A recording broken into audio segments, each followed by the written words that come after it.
Nosaltres farem complir la normativa, ens sembla molt important, i fem una crida a tota la població per a evitar qualsevol tipus d'enfrontament. Estem en uns actes fallers, però a la vegada estem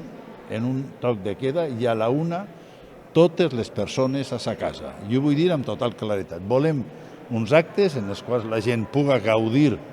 dels actes fallers, però a la vegada tinga la responsabilitat de que sàpiga de que no podem fer unes falles com són les falles normals, perquè no estem en una situació normal i tenim unes normes epidemiològiques que hem de complir,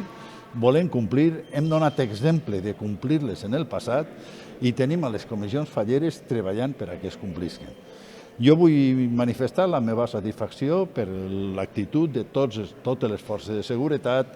per suposat, per la delegada del govern i per la Generalitat, i crec que tindrem unes falles segures i unes falles a la vegada divertides.